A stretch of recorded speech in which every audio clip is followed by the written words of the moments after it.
Isabel Montero woke up a few minutes before the alarm clock rang. The bedroom was in semi-darkness, the thick curtains the color of dark burgundy wine letting in only a thin strip of morning light. She turned her head and looked at her sleeping husband. Gabriel always slept on his right side with his arm under the pillow. His breathing was measured and calm. Isabel carefully got out of bed, careful not to disturb her husband. She knew he had an important meeting at the city office today, and she wanted to give him a few more minutes of sleep. Her bare feet touched the cool parquet floor, and she shivered at the morning freshness. In the kitchen, Isabel began her usual morning ritual. She brewed strong coffee for Gabriel, made avocado toast, which he loved. For herself, she brewed herbal tea. Coffee made her too jumpy. Breakfast was always an important part of their day, the only time they could talk quietly before the workday began. "Good morning," Gabriel's voice sounded behind her back. He entered the kitchen, already dressed in a strict dark blue suit, his black hair carefully styled. "You're early today." "I wanted to have time to make breakfast," Isabel replied, placing a cup of coffee in front of him. "You have a big day today." Gabriel nodded, sipping his coffee. His dark eyes slid over the morning paper lying on the table. Isabel watched her husband, noting how intently he studied the headlines. In 13 years of marriage, she'd learned to read his mood by the smallest details, the way he held his cup, the way he folded the newspaper, the way he adjusted the cuffs of his shirt.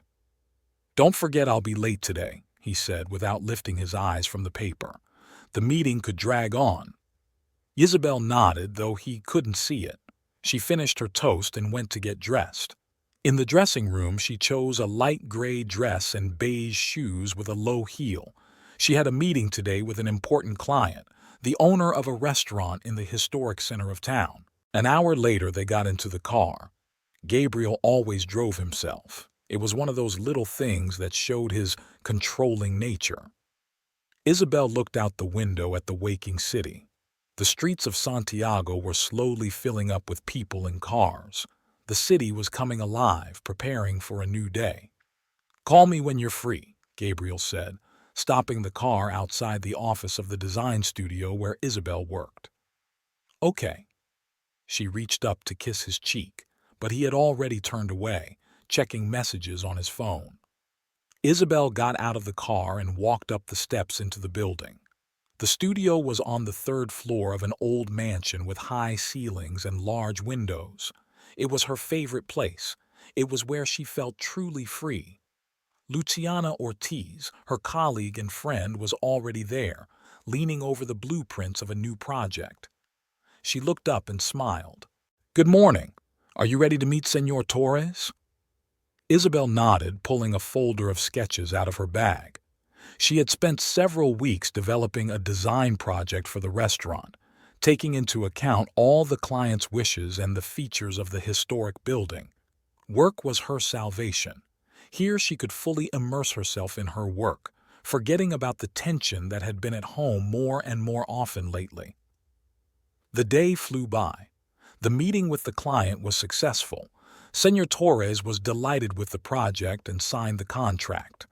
After that, Isabel helped a young employee with the selection of materials for another project, consulted on the phone with a regular client, and had time to sketch some sketches for a new order. Toward evening, Gabriel called. "I'm staying late," he said dryly. "Don't expect me with dinner." Isabel put the phone down and looked at her watch. It was already 7 in the evening. She gathered her things and said goodbye to her coworkers. A light drizzle drizzled outside, and she opened the umbrella she always carried with her. The house was quiet and empty. Isabel turned on the light in the living room and mechanically walked to the kitchen. She opened the refrigerator, but there was no appetite. She made herself some tea and sat in her favorite armchair with a book, an old novel she was rereading for the third time. Gabriel returned around 11. He smelled of expensive whiskey and cigars. Obviously, after the meeting there was an informal chat with colleagues. He walked silently into the bedroom without even glancing at his wife. Isabel remained seated in the armchair, listening to the sound of the water in the shower. Something had changed in their relationship, but she couldn't say exactly when it had started. Maybe it had happened after his promotion last year, or before that. Gabriel had always been bossy, but before there had been a sense of caring in his bossiness. Now it felt more like indifferent control. "Are you still awake?" His voice made her flinch. He stood in the doorway of the living room in his house robe, his hair damp from the shower. "Reading," she replied, showing him the book. "You have to get up early tomorrow." It sounded like a reproach. "Go to bed." Tuesday morning began as usual. Isabel was habitually preparing breakfast when the phone rang. It was Luciana. "I'm sorry it's so early." Her friend's voice sounded worried. "But we're in a bit of a crisis. Remember that vintage sofa we ordered for the Mendoza project? It's being delivered this morning, not in a week as planned." "I'll be there in 40 minutes," she replied, quickly finishing her preparations. When Gabriel came down to breakfast, a perfectly set table awaited him. Isabel noticed that his tie was carelessly tied today, an unfamiliar detail for her always impeccable husband. "I'm taking a cab today," she said, finishing her tea. "There's an urgent delivery thing at the studio." Gabriel frowned. "I could give you a ride." "I need one right now." She got up from the table. "I mean, you have a meeting in an hour." He shrugged, not taking his eyes off the phone. "Whatever you want." There was a slight panic in the studio. Luciana was flitting between the phone and the computer, trying to organize the temporary storage of the couch. Isabel immediately got involved in solving the problem, starting to call storage units. "You look tired," Luciana remarked when the crisis was finally resolved. "Is everything okay?" Isabel looked up from the blueprints. "I just didn't sleep well." "Is it because of Gabriel?" Luciana sat down on the edge of the table. "I'm sorry, but lately when you talk about him, your voice changes." Isabel leaned back in her chair. Luciana wasn't just a co-worker. They'd become close friends over the 5 years they'd worked together. She knew all about Isabel's complicated relationship with her overbearing husband. "Same as always," Isabel tried to smile. "Let's better look at a project for a new client. She wants something unusual for the children's room." The day was filled with meetings and phone calls. Isabel loved the hustle and bustle, the opportunity to immerse herself in the creative process. She helped a young artist who had recently joined their team develop a color scheme for a new project, discussed furniture delivery dates with suppliers, and selected fabric samples for curtains. After lunch, a new client arrived, a young woman expecting her firstborn child. Her enthusiasm and excitement was contagious. Isabel spent 2 hours showing her various nursery designs, talking about safe materials and practical solutions. "You are so knowledgeable about children's rooms," the client remarked. "Do you and your husband have children?" Isabel shook her head. "No, not yet." It was a sore subject. Gabriel had never been explicit, but she knew he blamed her for not having children. The doctors hadn't found any problems, just talked about stress and advised her to relax, as if that was possible. In the evening, when most of the staff had already dispersed, Luciana brought 2 cups of coffee and sat down next to Isabel. "Remember how we met?" she asked, holding out 1 cup to her friend. Isabel smiled. 5 years ago she had come to the studio, escaping the stifling atmosphere of home. Gabriel had insisted then that she leave her job. He was earning enough. But work was a breath of fresh air for her, an opportunity to be herself. "You were defending your first independent project then," Luciana continued. "I remember how your eyes lit up when you talked about your ideas.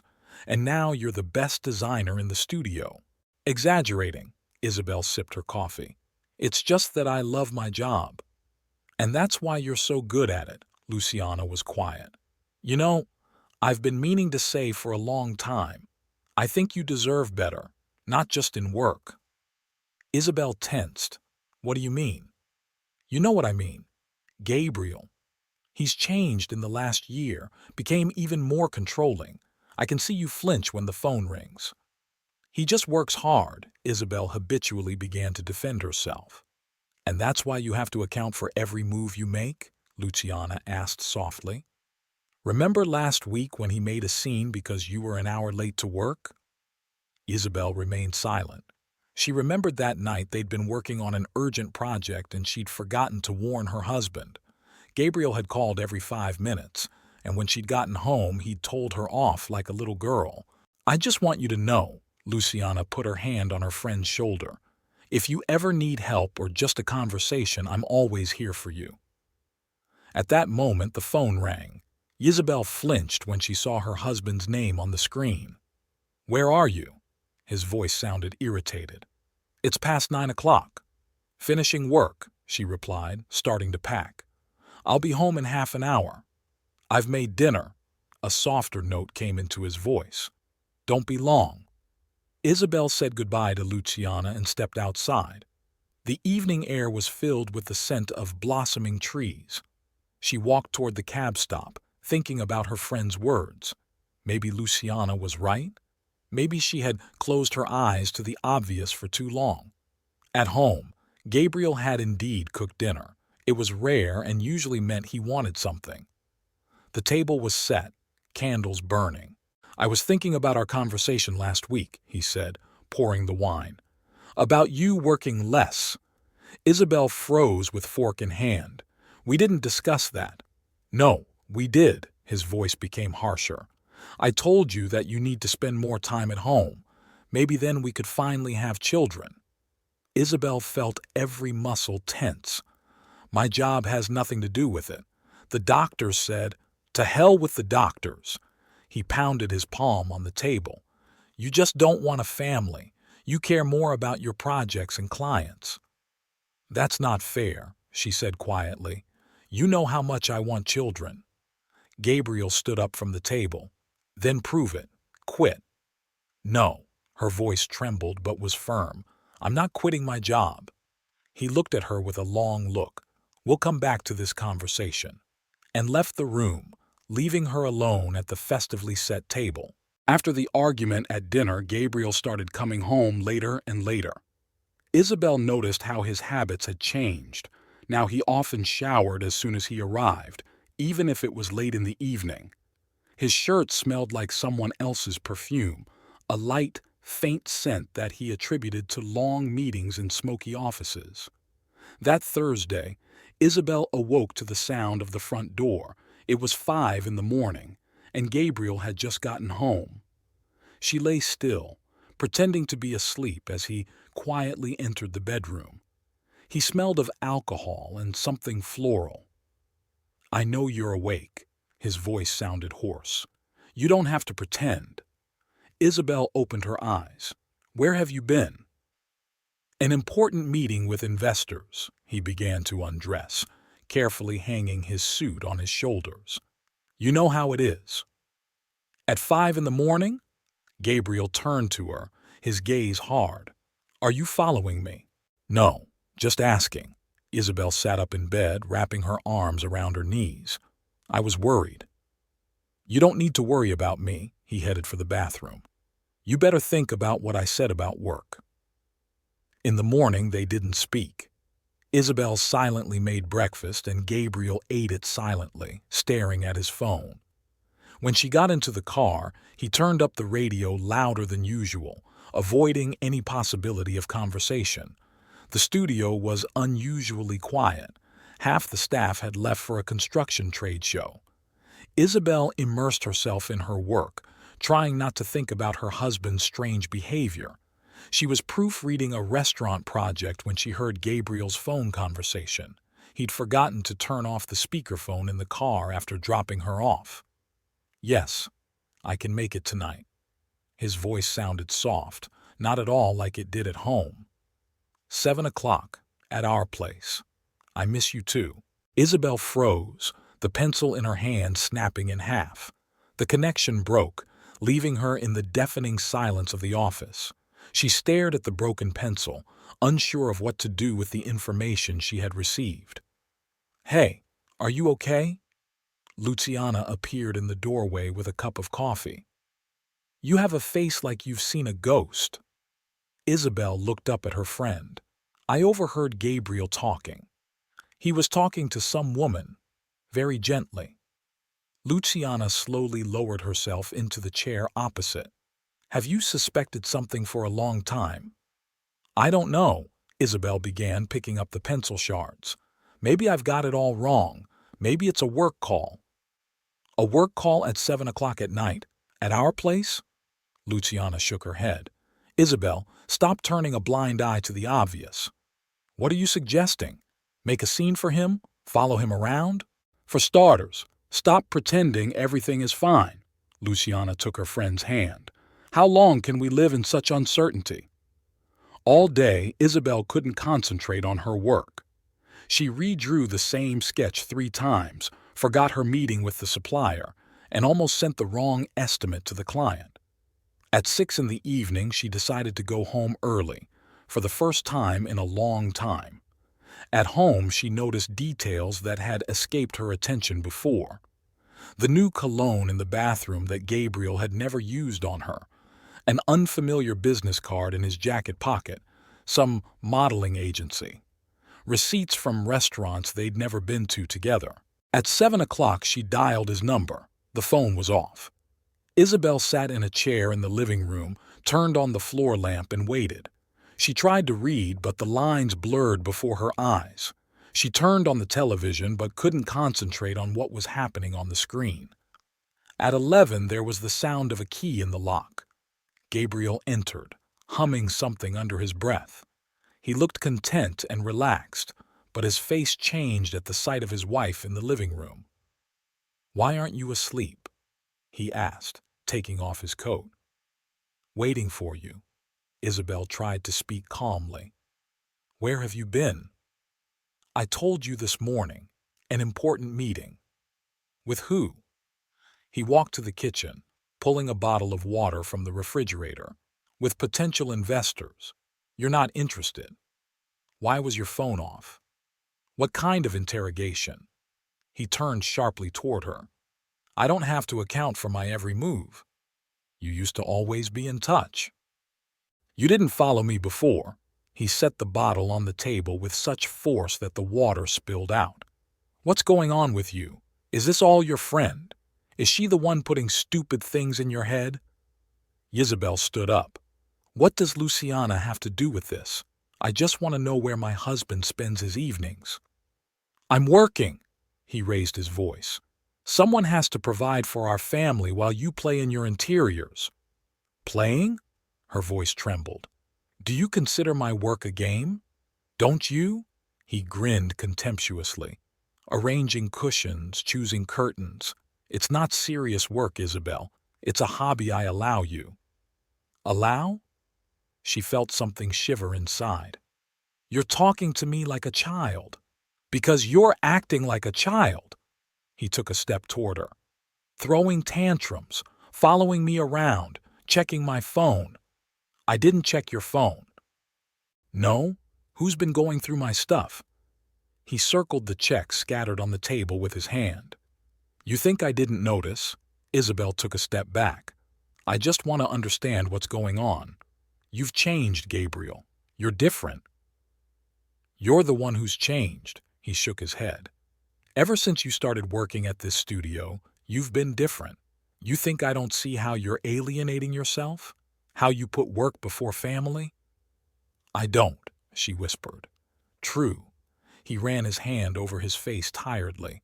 "And you know what? I'm tired of this conversation. Go to bed, Isabel. I have a big day tomorrow and I don't want to waste my energy on your fantasies." He walked out of the kitchen, leaving her alone. Isabel stared at the wet spot on the table from the water bottle. Her husband's gentle voice echoed in her head. "I missed you too." Who was he saying that to? And how long had it been since she'd turned a blind eye to the obvious? After the night's conversation, Gabriel left for work earlier than usual without even eating breakfast. Isabel stood at the window, watching his black car pull out of the yard. The untouched avocado toast remained on the table, a silent reminder of a crumbling marriage. In the studio, she tried to concentrate on her work, but her thoughts kept returning to the overheard conversation. Luciana noticed her condition and brought her a cup of hot mint tea. "You haven't slept at all?" her friend asked, taking a seat next to her. Isabel shook her head. "We had a fight. He accused me of following him." "And you?" "No. I mean, not on purpose." Isabel sipped her tea. "I just found receipts from restaurants, a business card from some modeling agency." At that moment, a woman's voice came from the reception area, young, ringing, confident. Isabel turned toward the door and saw a tall girl talking to the receptionist. Long, dark hair, flawless makeup, expensive pantsuit. "I'm from Gabriel Valdivia," the girl said. "He asked me to deliver some papers for his wife." Isabel rose from the table.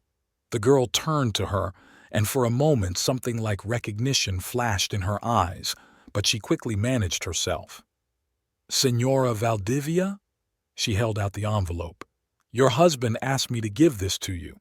It's regarding the charity event next Friday." Isabel took the envelope, trying not to show how her hands were trembling. "Thank you. And you?" "Catalina Fuentes," the girl smiled, a professional smile. "I'm working with your husband to organize the event." As Catalina walked away, Luciana whistled softly. "Wow, now he's sending her straight to your workplace?" "What do you mean? Didn't you notice the look in her eyes?" Isabel sank into a chair, clutching the envelope in her hands. Inside was indeed an invitation to a fundraiser organized by the city government. Gabrielle had never mentioned the event. On her lunch break, she decided to call her husband. His cell phone was busy. She dialed the number of the secretary in the administration. "Senor Valdivia is in a meeting," the secretary answered. "May I take a message?" "No, thank you." Isabel was silent. "And could you tell me who is in charge of organizing the fundraiser right now?" "Just a moment," came a rustle of papers. "The Estrella Modeling Agency is in charge of coordinating. They provide the staff and—" Isabel hung up the phone. The very business card from Gabriel's pocket was the Estrella Agency. After lunch, she tried to work on a new project but was constantly distracted by the sound of incoming messages. At one point, Gabriel's phone went back on speakerphone in the car. Apparently, he'd forgotten to turn off the synchronization. "Everything is ready for tonight," it was Catalina's voice. "I took the paperwork to your wife." "Why?" Gabriel sounded annoyed. "I told you to send it by courier." "I wanted to look at her." A chuckle could be heard in the girl's voice. "Now I see why you—" The connection broke. Isabel sat up, clenching the armrests of her chair. The emptiness in her head was ringing. "I heard everything." Luciana stood in the doorway. "Isabel, you have to do something." "What?" She looked up at her friend. "What do I have to do?" "Talk to him. Demand an explanation." In the evening, Isabel decided to wait for her husband. She prepared his favorite dish, baked trout with herbs, set the table, and lit candles. At 10 o'clock, her mother-in-law called. "Gabriel said to tell you he'll be late." Consuelo's voice sounded cold. "He has an important meeting." "With Catalina Fuentes." The words came out before Isabel could think. A heavy pause hung on the other end of the line. "Don't be silly," her mother-in-law finally said. "You better think about why your husband is staying late at work more and more often. Maybe it's because there's nothing keeping him at home." Isabel hung up the phone. She stared at the cooling dinner, the candles fading. Catalina's condescending look, her flawless makeup, her confident gait came to mind. Gabriel had returned past midnight. He smelled of a familiar floral scent. "Why are you awake?" he asked, seeing his wife in the kitchen. "Waiting for you. I wanted to talk about the fundraiser." He tensed. "What about it?" "Why didn't you tell me the Estrella Agency was organizing it?" "Should I have?" He walked past her to the refrigerator. These are work matters. Catalina Fuentes is also a work issue? Gabriel slowly closed the refrigerator. What do you mean? You know what I mean. Isabel stood up.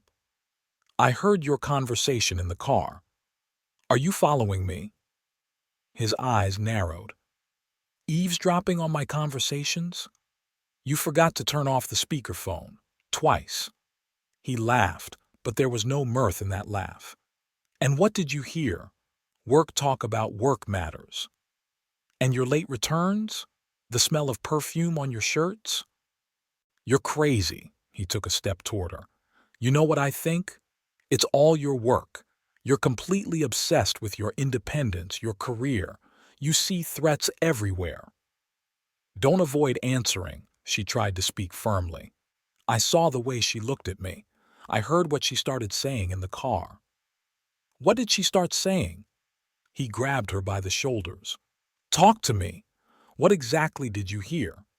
It hurts, Isabel whispered. He released her and took a step back. I'm sorry, but you're driving me to it with these suspicions. Then prove me wrong. She looked into his eyes. Explain everything. I have nothing to explain. He shook his head. I am tired. Go to bed, Isabel, and tomorrow think about what you're doing to our marriage with your jealousy. He walked out of the kitchen, leaving her alone among the cool dishes and extinguished candles. Her mother-in-law's voice echoed in her head. Nothing keeps him at home. Isabel slowly began to clear the table, mechanically putting the plates into the dishwasher.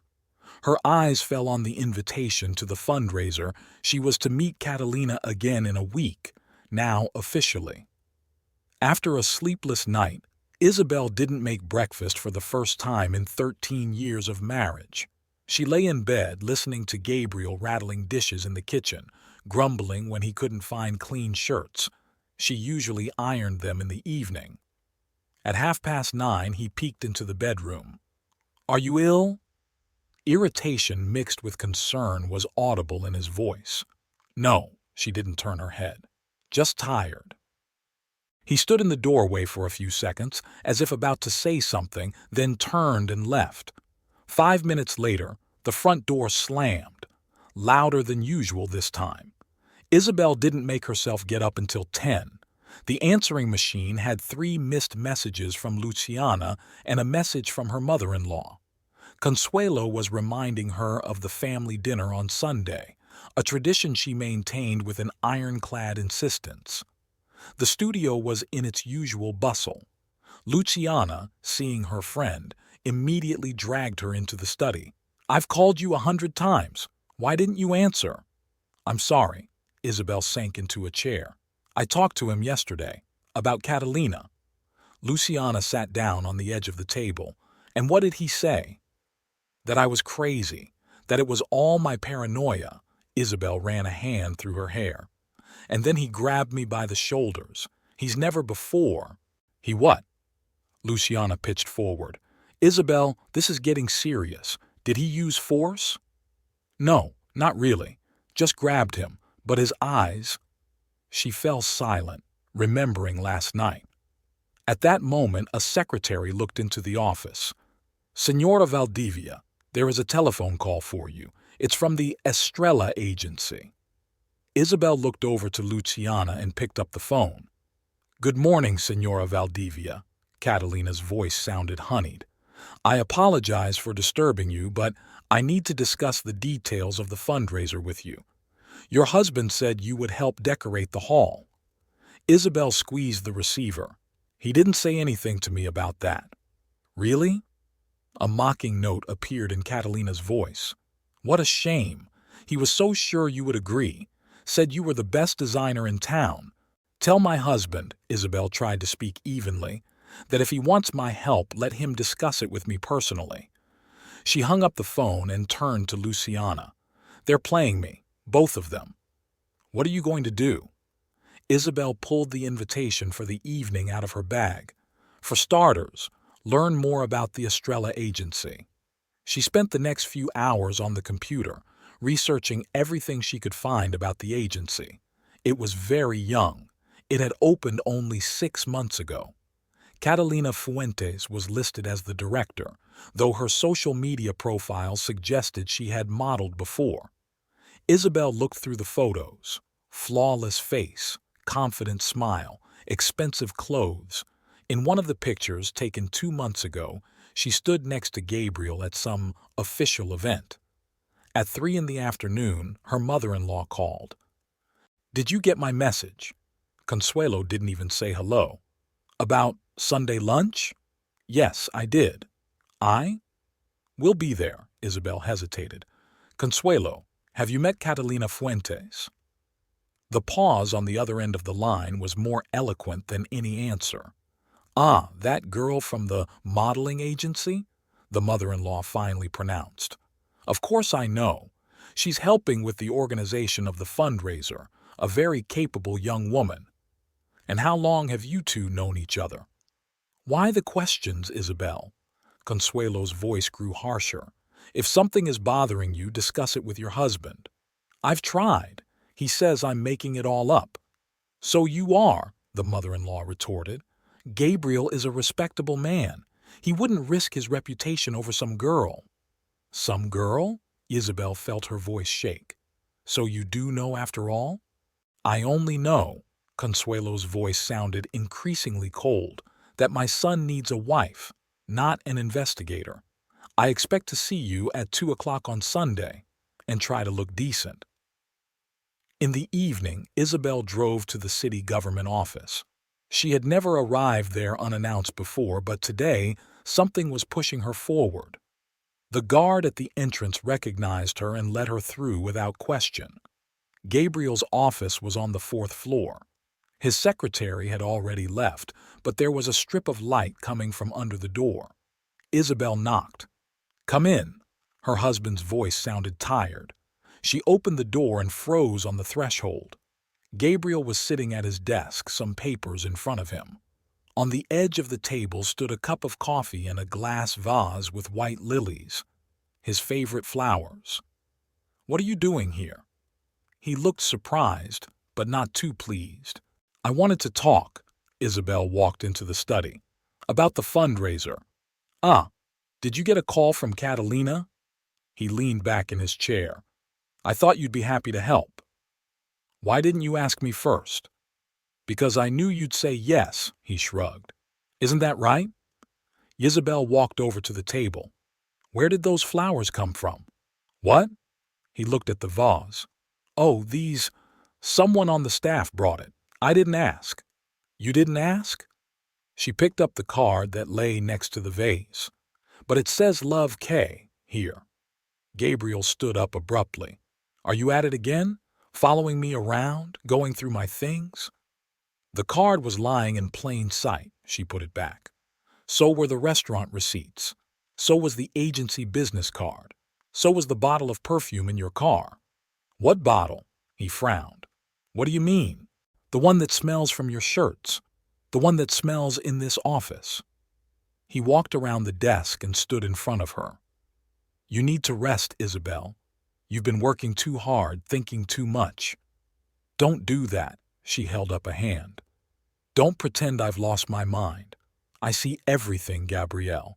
And your mother sees everything too. She just prefers to close her eyes." "Leave my mother alone." His voice became harsh.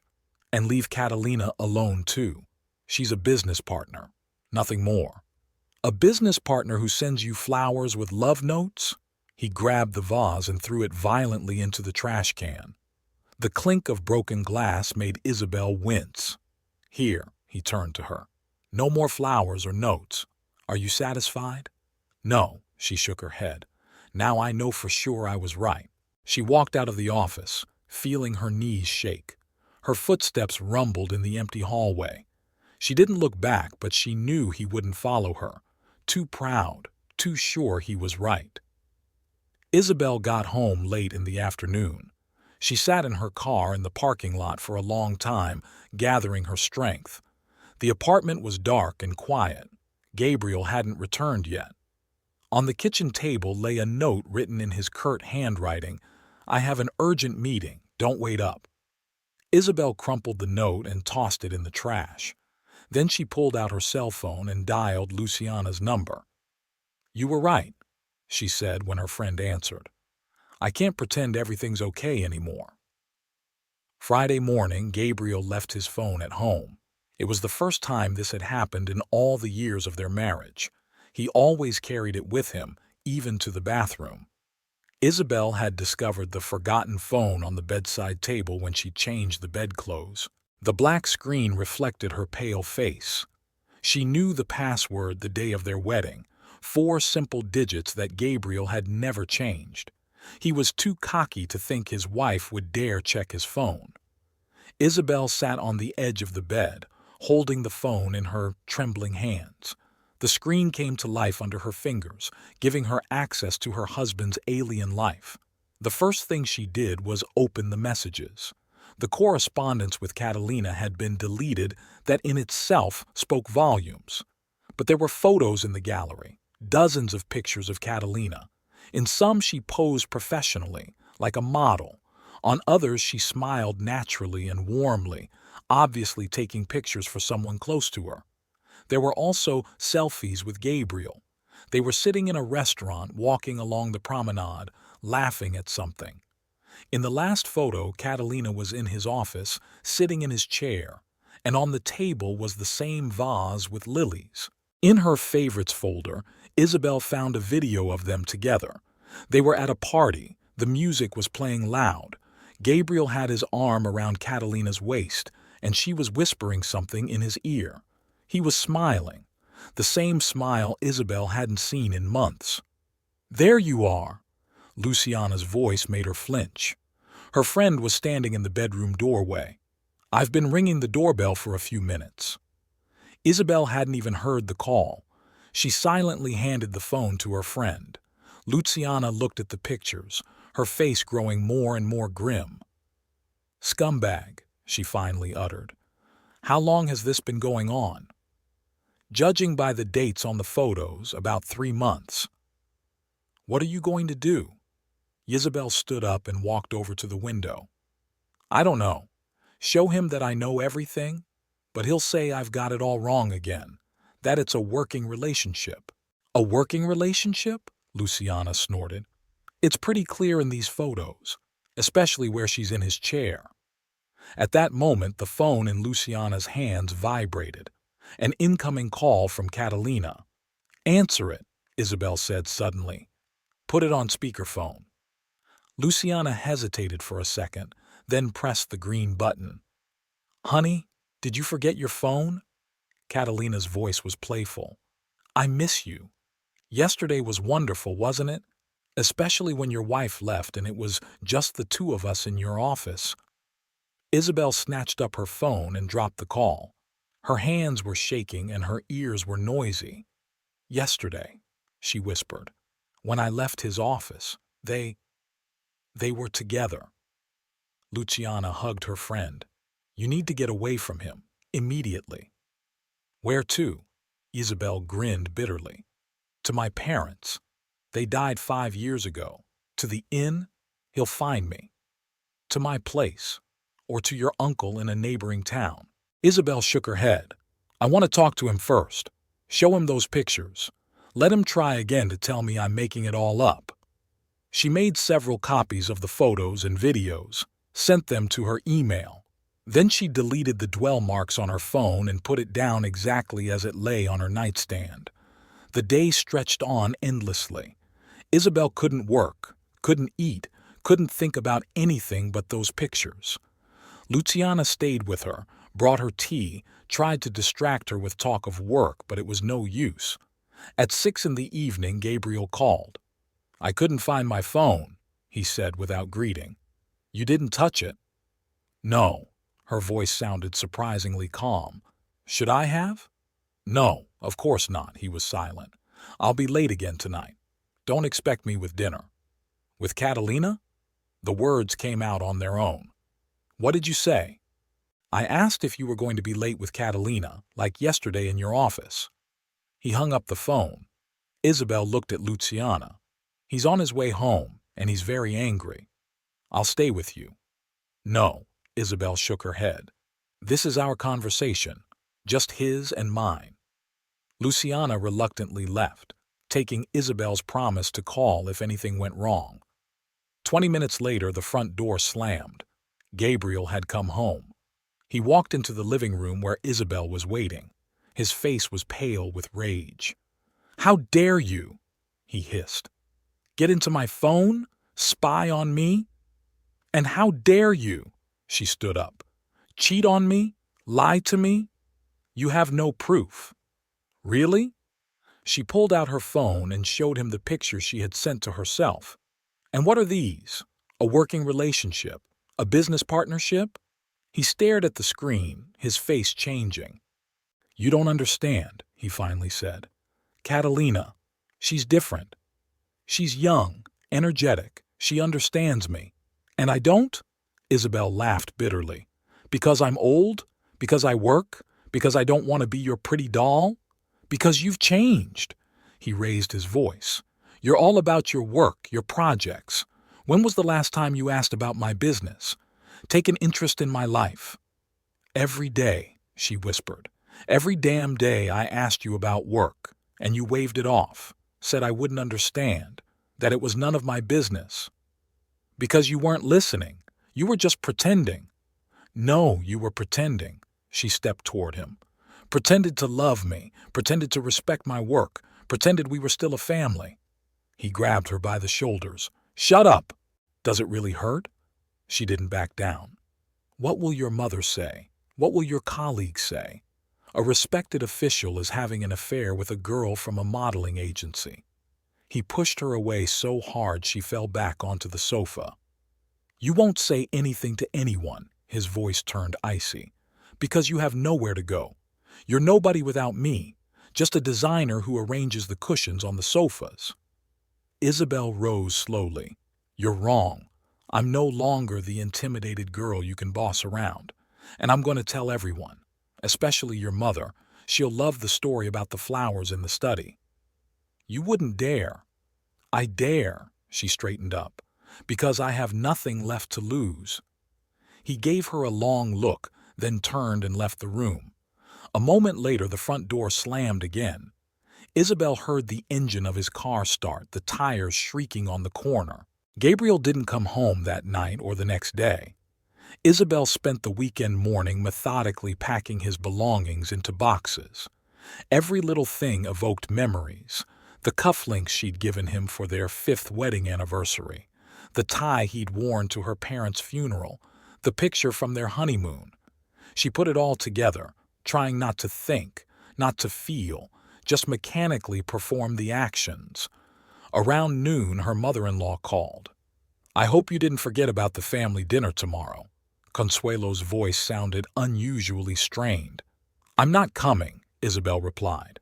"No, you are coming." A steely note appeared in her mother-in-law's tone. "And Gabrielle will come too. We need to talk things over." "Discuss what? About your son sleeping with a girl who could be his daughter?" "Don't you talk about my son like that." Consuelo raised her voice.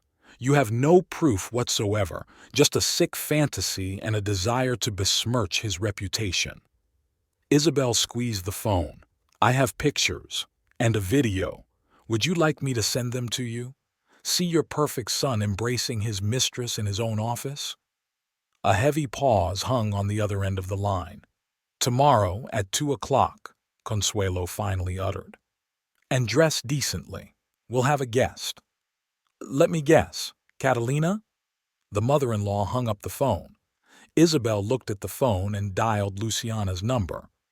"They're inviting me to lunch, and Catalina too." "What?"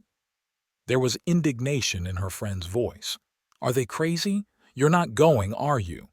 "I'm going." Isabel sat back in her chair. "I want to look them in the eye, all 3 of them." "It's a trap," Luciana warned.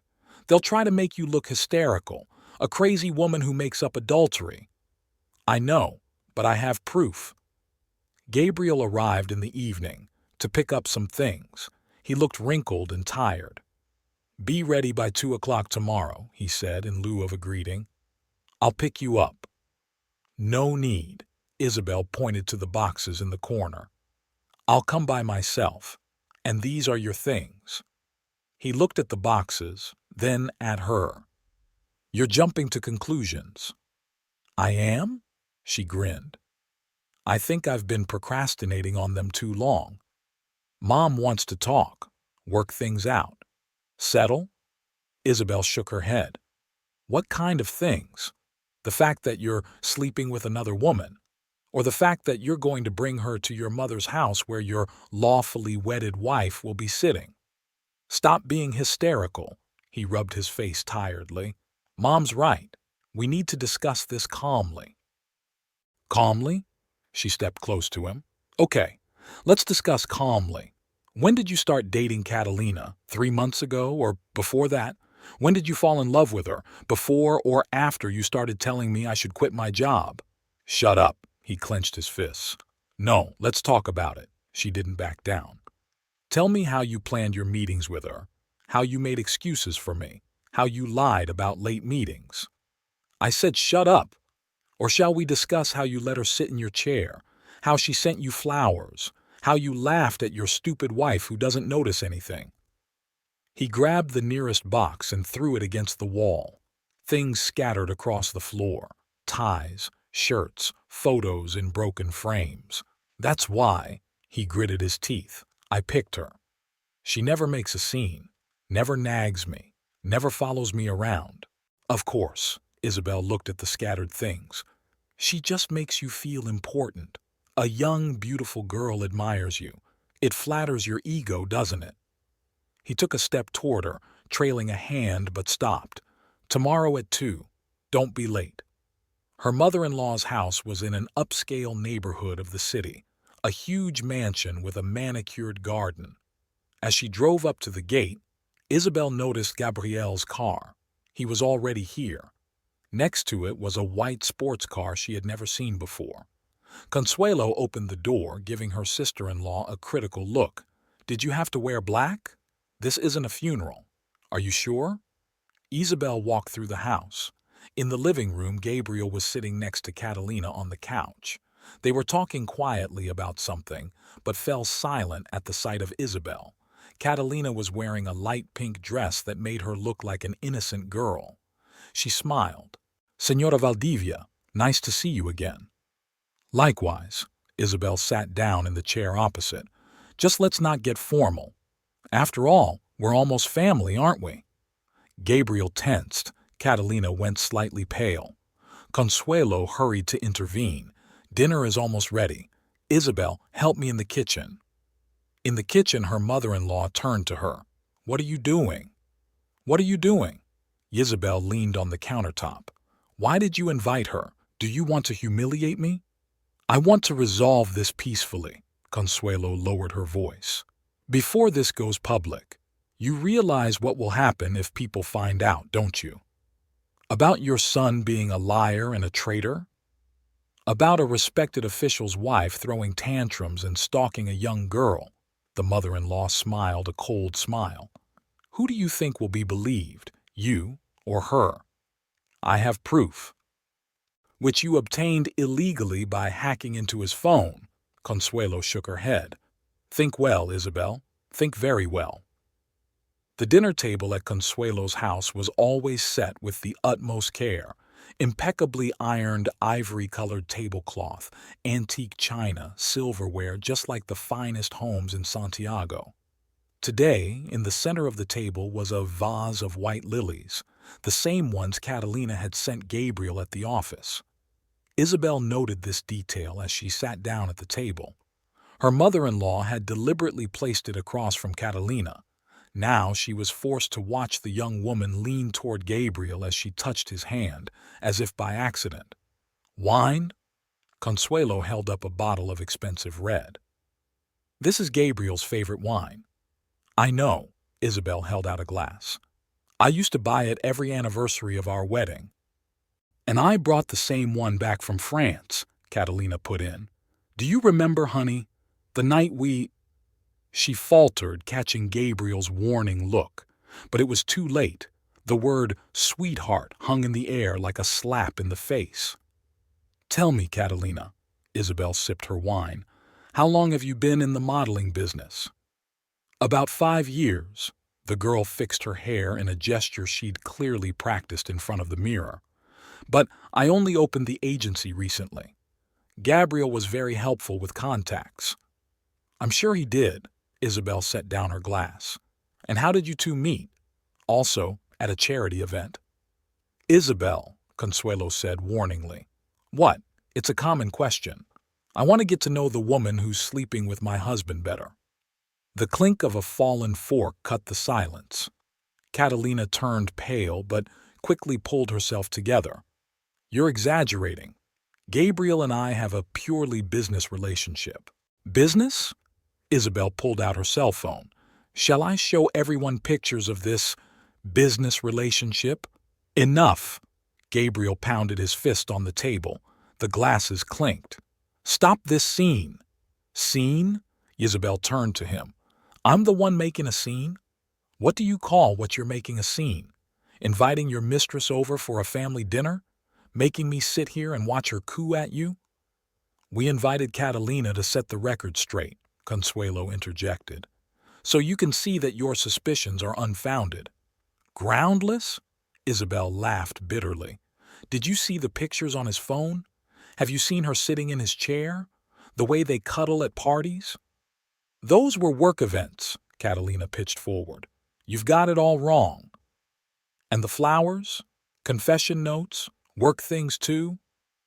I never, Catalina began, but Isabel interrupted her. Don't lie. I heard your conversation on the phone. Honey, I miss you. Yesterday was wonderful. Is that part of business etiquette too?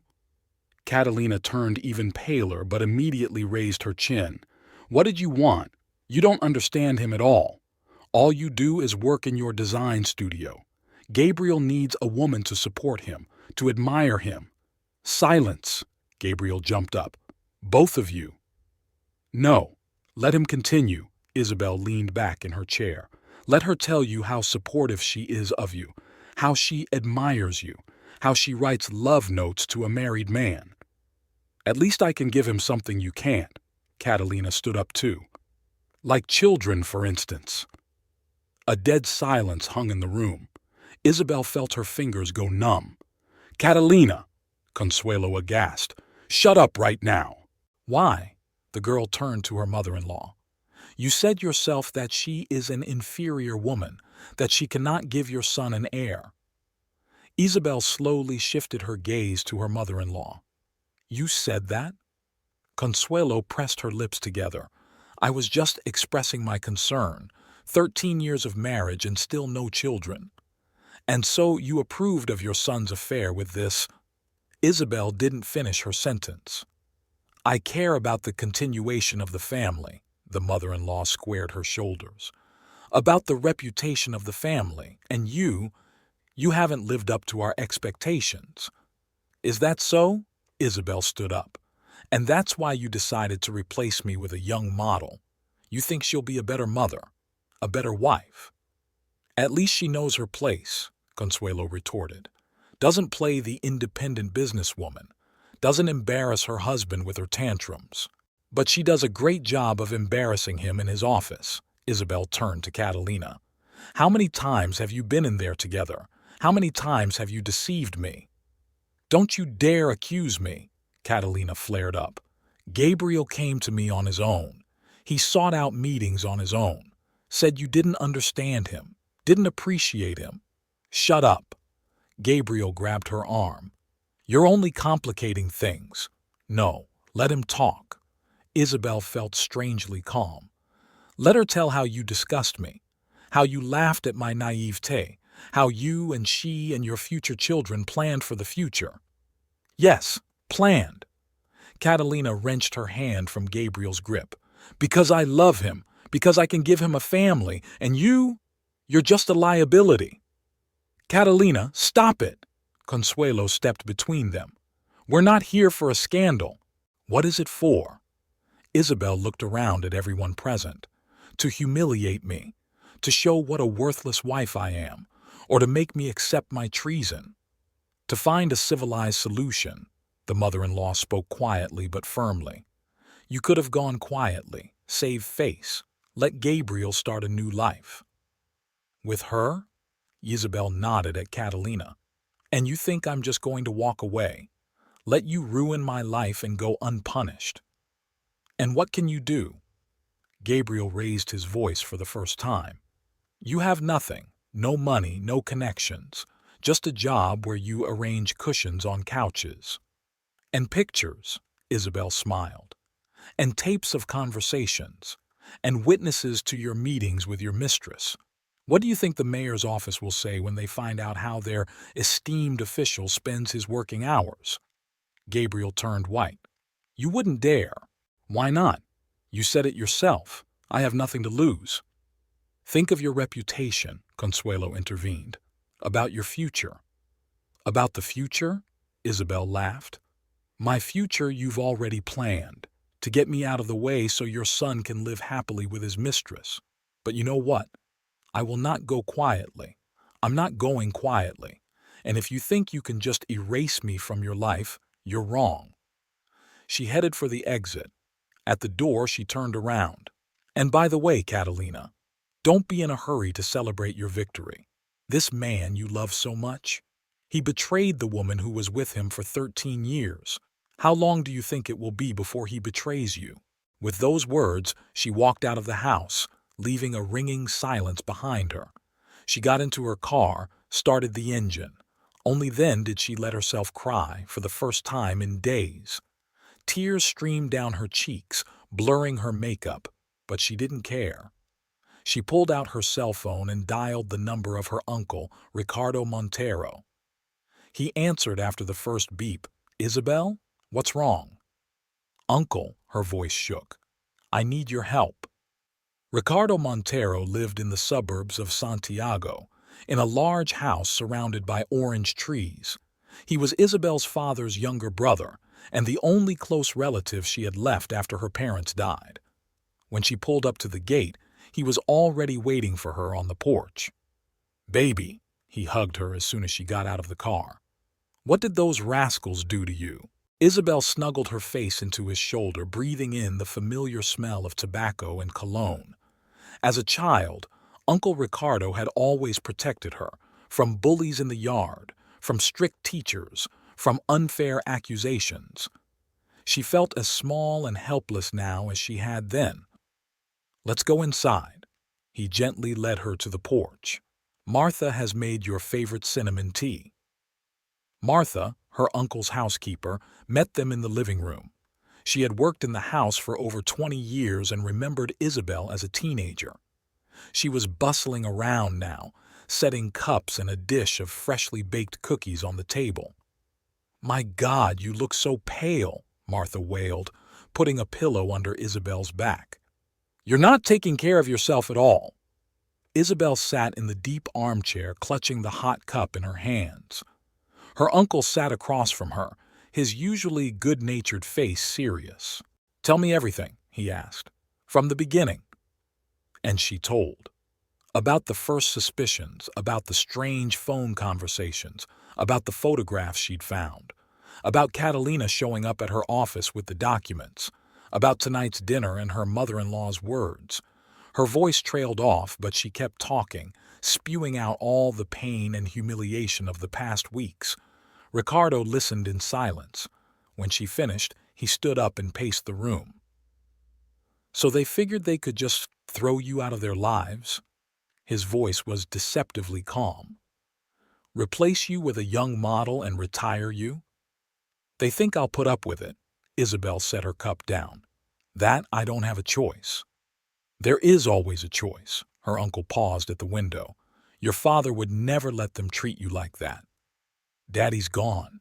She felt the tears coming to her eyes again. But I am. Ricardo turned to her. And I won't let that insolent man and his mother ruin your life. He walked over to the desk and pulled out a business card. Remember Alejandro Reyes? Isabel frowned.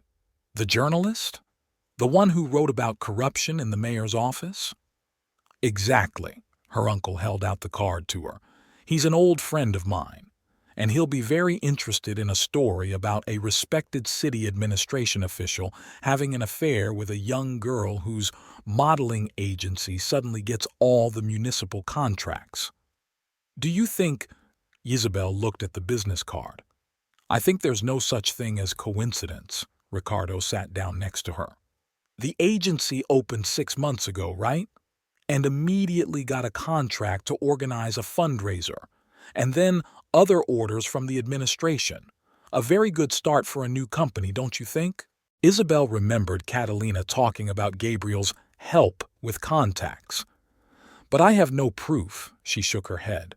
Only photographs and recordings of private conversations. Leave that to Alejandro, her uncle patted her hand. He knows where to look. Over the years, he's had his sources in the administration. At that moment, the doorbell rang. Marta hurried to open it and returned a moment later with a worried face. Señor Montero, Señora Valdivia is there. Consuelo? Ricardo stood up. What insolence! Isabel grabbed his arm. Don't. I'll talk to her myself. Her mother-in-law stood in the hall, straight as a string, clutching an expensive purse in her hands. Her face contorted at the sight of Isabel. So, you're here. She looked around the hall with poorly concealed contempt. Hiding out at a relative's house. I'm not hiding. Isabel crossed her arms over her chest. What do you want? To talk, Consuelo stepped forward. In private. There's no room for secrets in my house, Ricardo interjected. Speak here or leave. His mother-in-law gave him a cold stare. This is a family matter. I am family. He stood next to Isabel. The only real family she has left. Consuelo pressed her lips together. Good. I've come to offer a deal. A deal? Isabel felt everything inside clench. Gabrielle is willing to provide for you, her mother-in-law spoke in a businesslike tone. The apartment, the maintenance, even your precious job, everything will stay with you. On one condition, you leave quietly, without a scandal. And what about Catalina? Isabel grinned. Does she know about your offer? Catalina knows her place, Consuelo cut off. Unlike some people. And what is her place? Isabel pitched forward. Mistress, or wife-to-be. It's none of your business, her mother-in-law raised her voice. You're being offered a dignified way out of this situation. Don't be silly. Decent, Ricardo laughed. You call that dignified? Paying off the woman your son betrayed? Stay out of this. Consuelo didn't even look at him. Isabel, you have until tomorrow. Think well. Think very well. What is there to think about? Isabel shook her head. You want me to silently accept humiliation? Let your son and his mistress live in peace while I exist on your handouts? That's the best offer you'll get, the mother-in-law headed for the door. I don't advise you to reject it. As she left, Ricardo turned to his niece. You're not going to accept, are you? Isabel shook her head. No, they have to pay for everything, all three of them. Then let's call Alejandro, her uncle pulled out his cell phone. It's time for justice to be done. An hour later, Alejandro Reyes sat in his uncle's office, a tall man with shrewd eyes and a notepad in his hands. He listened intently to Isabel's story, occasionally making notes. So the agency got all the contracts without a tender, he clarified. And right after the opening? Yes, Isabel showed him the documents from the fundraiser. And that's just what I know. There's probably more. There probably is, the journalist closed his notebook. A story about a corrupt official and his young mistress is always interesting, but if we can find evidence of financial fraud— Can you find them? Isabel asked. I have my sources in the administration, Alejandro smiled. Give me a couple days, and get ready. It's going to be a high-profile scandal. When the journalist left, Isabel felt strangely calm. Stay with me, the uncle said, as long as it takes. The next 2 days passed in tense anticipation. Isabel worked remotely, emailing sketches and blueprints. Luciana covered for her in the studio, telling everyone she was sick. She never turned her phone on. She didn't want to hear the voices of either her husband or her mother-in-law. Alejandro came every evening bringing new evidence. They sat in her uncle's office late into the night, sorting through documents and building a chain of events. The story was much deeper than just the affair of a married official. Look, the journalist spread copies of contracts on the table. In the last 6 months, the Estrella agency has been awarded contracts totaling 5 million pesos, and all without competitive bidding, under direct contracts. Is that legal? Isabel asked, looking at the figures. Technically, yes. Alejandro tapped his pencil on the paper. As long as the amount of each individual contract doesn't exceed a certain threshold. But here's the interesting thing. The agency is registered to a front man. Ricardo stepped forward. Not to Catalina? No. The journalist pulled out another document. To one Maria Hernandez, a woman who died 2 years ago. Isabel felt a chill run down her spine. So, Alejandro smiled. Your husband wasn't just helping his mistress. He was involved in setting up a front company through which budget money was laundered. Luciana arrived the next morning bringing fresh clothes and news from the studio. Gabriel came to the studio, her friend said, stirring her coffee. Was looking for you. He looked awful, wrinkled, unshaven. And what did you tell him? That you were taking a family leave of absence, Luciana grinned. He turned pale and left. The next day, this one came by. Catalina. Demanded to know where you were. Isabel tensed. Why? She said she wanted to apologize, but I could tell by the look in her eyes she was lying. I guess she was afraid you'd really make a scene. At that moment, Ricardo came out of the house, waving a newspaper. Alejandro sent a draft of an article. Would you like to hear it? They settled down in the wicker chairs and the uncle began to read. The article was called Love and Corruption, the Dark Side of City Government. It detailed a scheme with a front firm, cited contract amounts, and mentioned witnesses to strange meetings in the official's office. Names have been substituted for now, Ricardo explained as he finished reading. But everyone will know who we're talking about, especially in the administration. When will it come out? Isabel asked. Tomorrow, if... The uncle hesitated. If what? If that's what you really want, he sat down next to her. Think hard, baby. It's going to be a loud scandal, a dirty scandal. I want it, she turned to her uncle. They have to pay, all 3 of them. Then there's something else. Ricardo pulled an envelope from his pocket. Alejandro found evidence that Catalina blackmailed other officials. There are recordings of conversations, photographs. She's a professional seductress? Luciana whistled. What a twist. Isabel looked at the photos. Catalina with different men, always in expensive restaurants or hotels, always with the same practiced smile. So now what? She asked. Now, Ricardo gathered up the photos. We give them a chance to make things right. What do you mean? I'll set up a meeting. Uncle smiled. We'll invite them all, Gabriel, his mother, Catalina. We'll show them the article that comes out tomorrow and offer them a choice. What choice? Either they agree to your terms or tomorrow the whole town reads about their dirty deeds. Luciana clapped her hands together. Perfect. Make them dance to your tune. But Isabel hesitated. And if they don't come? They will, Ricardo said confidently. Especially when they find out what we have on Catalina. She won't want her past deeds to come out. All day they prepared for the meeting. Ricardo booked a private office in an expensive restaurant. Alejandro prepared all the paperwork. Isabel chose a strict business suit. She wanted to look strong and confident. In the evening, Consuelo called. We received your invitation. Her voice sounded strained. What's this all about? Come and find out, Isabel replied calmly.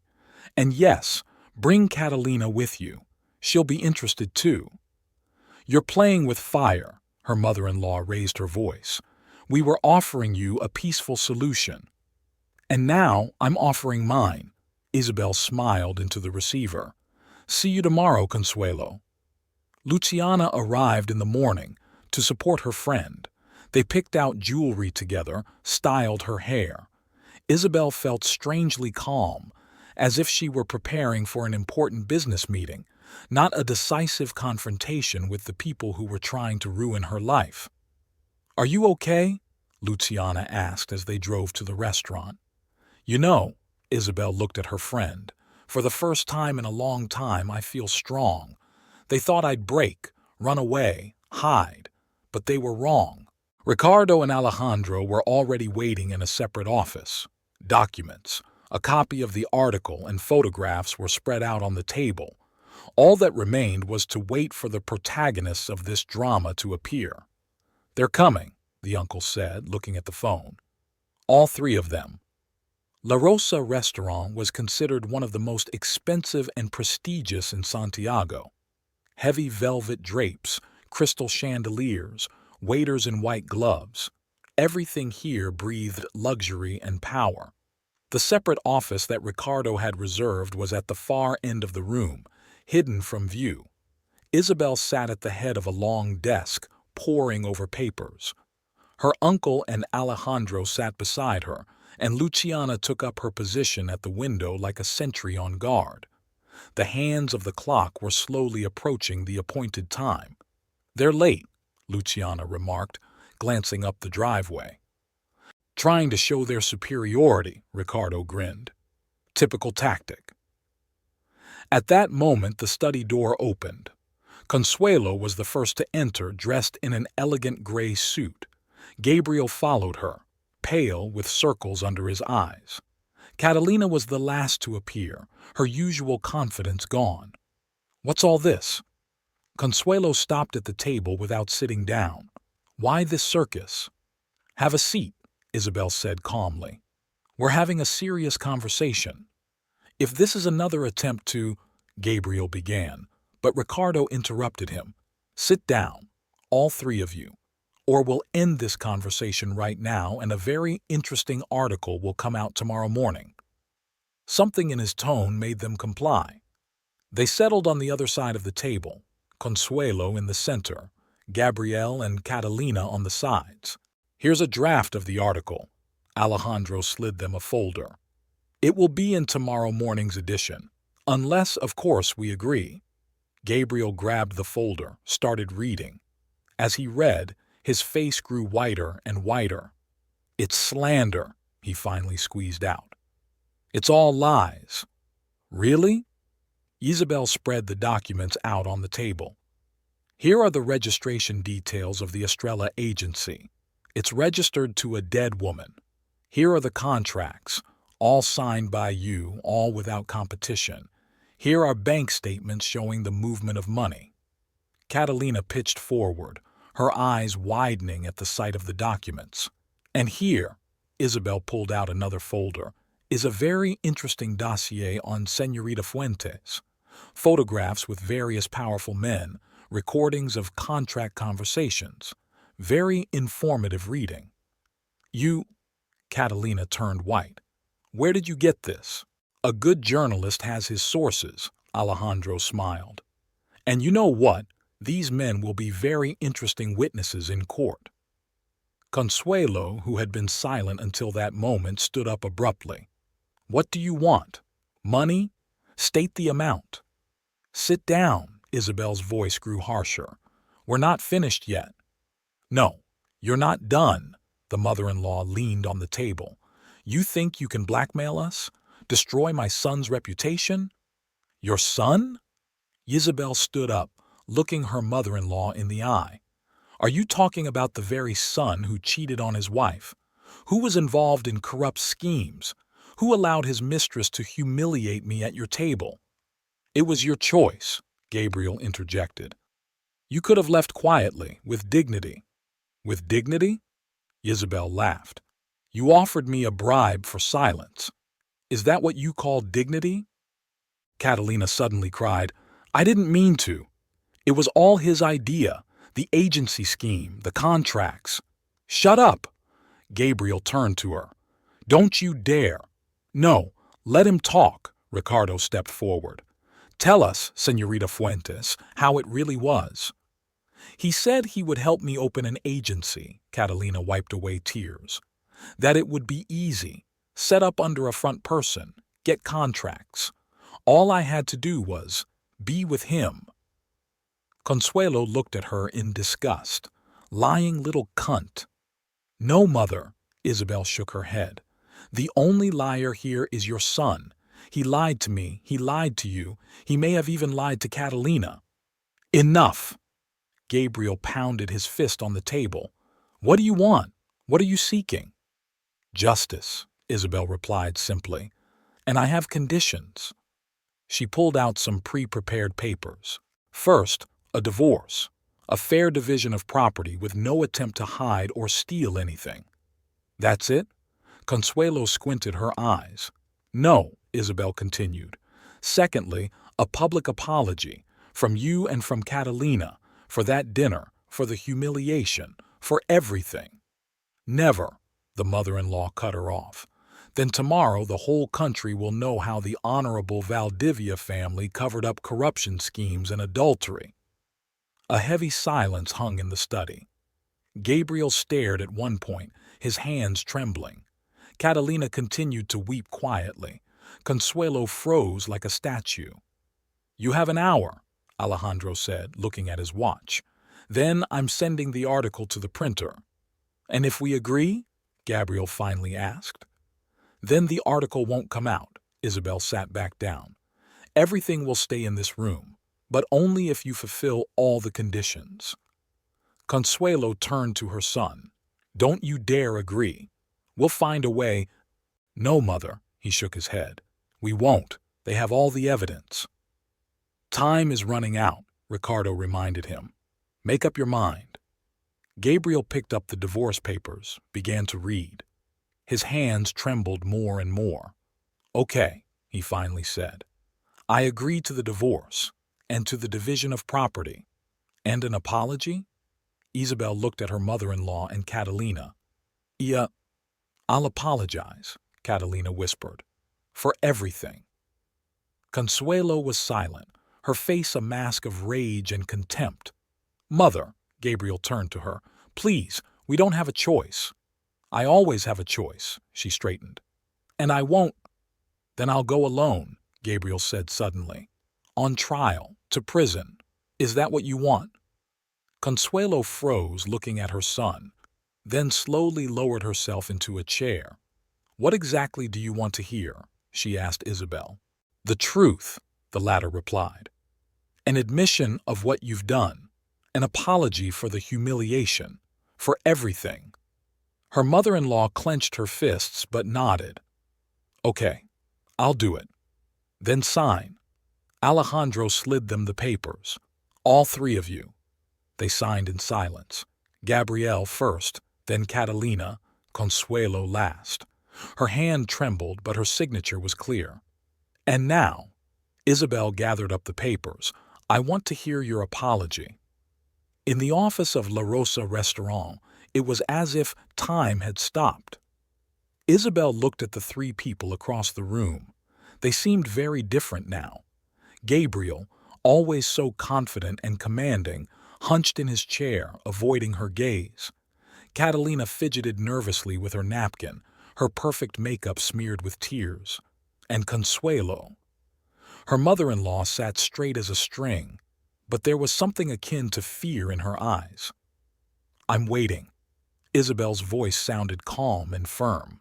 Catalina spoke first, her voice trembling. I apologize for that dinner, for all my words and actions, for coming into your home and humiliating you. It was undignified. Go on, Isabel kept her eyes on her. I knew he was married. Catalina lowered her head. Knew I was hurting another man. But I thought the end justified the means. The contracts, the money, the status. It was all I thought about. And now?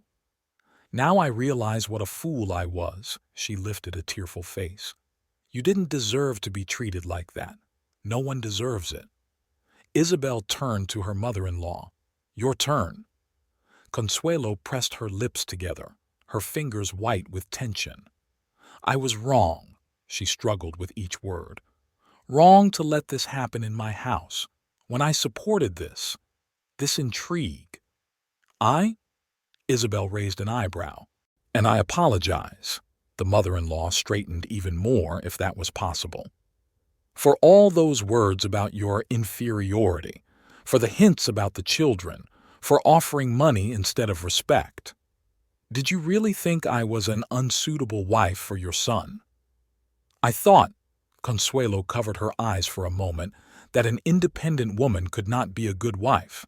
That your work, your ambition, that it was all destroying the family. I was wrong. Gabriel looked up. Is it my turn? No. Isabel shook her head. I don't need an apology from you. They won't change anything. She pulled an envelope out of her bag and placed it in front of him. Here are all the divorce papers. I signed my part of it. The apartment, the car, the bills, everything is divided equally as we agreed. Isabel. He tried to take her hand, but she pulled away. Don't. Her voice became harder. Just sign it. Gabriel took the pen. His hand trembled as he signed. Now what? Catalina asked quietly. Now. Isabel gathered up the papers. You three will live with your conscience, if you have one. She stood up from the table. Luciana was immediately at her side, placing a hand on her shoulder. And the article? Consuelo pitched forward. It won't, Alejandro replied, unless, of course, you hold up your end of the bargain. We will, Catalina said quickly. I swear. Isabel headed for the door but turned around on the threshold. You know what the worst part is? She looked at Gabriel. Not the cheating, not the lies, not the betrayal. It's that you all really believe that I would accept it, that I would take the humiliation for granted, that I would let you trample on my life and leave quietly, in the English way. I never, Gabriel began, but she interrupted him. You always thought I was weak. All of you have. She walked out of the study without looking back. A fine rain was drizzling outside. Isabel put her face to the cool drops, feeling the tension of the past weeks slowly let go. Are you okay? Luciana asked, holding out an umbrella to her. I don't know, Isabel shook her head. It's empty. It's weird. Free. Ricardo approached them holding a folder of paperwork. It's all legally filed. In a month, the divorce will be official. Thank you, Uncle, she hugged him. For everything. Hey, he stroked her head like when she was a kid. You did it all yourself. I just helped a little. Alejandro was the last to leave, stashing the tape recorder in his pocket. Just in case, I recorded their confessions, in case they decide to break the agreement. They won't, Isabel said confidently. They have too much to lose. Shall we go home? Ricardo suggested. Isabel shook her head. No, first to the studio. I have work to do. Work? Luciana wondered. Now? Exactly now, Isabel smiled. You know, they all thought my job was something frivolous, a game, a hobby. But it's the job that's given me strength all these years, and now I need it more than ever. You have a new project, don't you? Luciana remembered. That restaurant in the historic center? Yes, and I want to make it special, because now I'm really free to do what I love, to be who I want to be.